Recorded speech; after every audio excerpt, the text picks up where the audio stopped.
Kung ako'y mamamatay, hindi na ako masasalinan ng dugo. Kaya, kahit na yun di kulang pa ng dalawa, talagang magpapaalam ako. Dahil sabi ko, pinumida ako ng Diyos eh.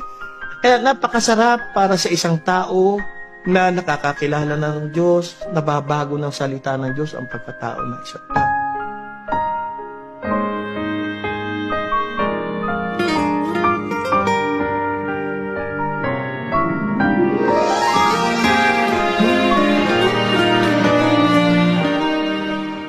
Natunghayan ko sa aking ama ang pagiging masipag at masunurin sa simbahang Katoliko. Kaya kami naman lumaki na mayroong pagkakilala sa magulang at may kaunting kaalaman tungkol sa salita ng Diyos. Umulan, bumagyo, nagnunubena ako. 26 na taon na ang nakakaraan, parang kaya ko pang ulitin yung sinasabi ng mga pare.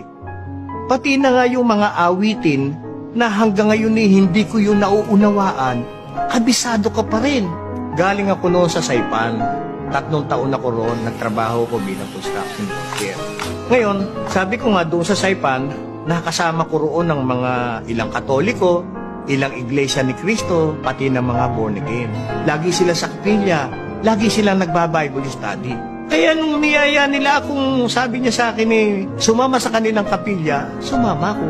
Palibasa nga mayroon akong kagustuhan sa mga salita ng Diyos. Sa loob ng 2 taon, naging masipag akong member doon sa Saipan Community Church. Hanggang sa nag-aral ako ng pastor, 2 kami ng taga Santa Isabel ang pumasa. Nung ako'y umuwi, nung malaman ng misis ko na ako'y hindi na Katoliko, alam ko nagalit siya.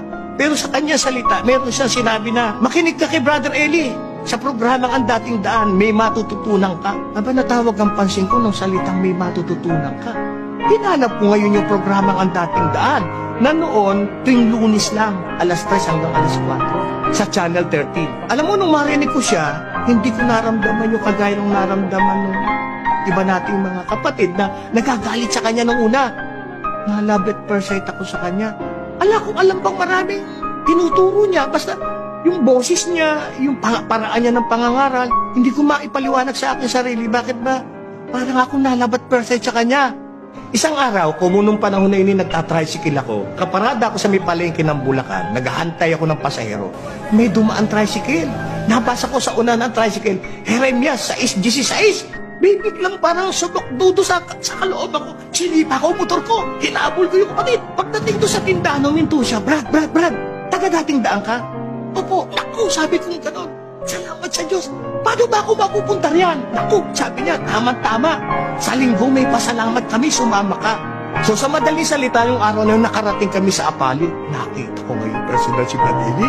Nakita ko yung pangangaral niya, kabataan niya noon. Naku, iba siya kung magsalita. Talagang manganganga ka. Lalo akong humanga. Ngayon, sa madaling salita, Oktubre 27, 1994, nabautismuhan ako sa Iglesia ng Diyos. Di tinuloy ko yun. Dalo. Naging presidente ko ng lokal. Nagkaroon pa nga ako nung nagkasakit nitong huli. Talagang wala na Talagang inayakan na. Pero mo tingnan mo yung gawa na.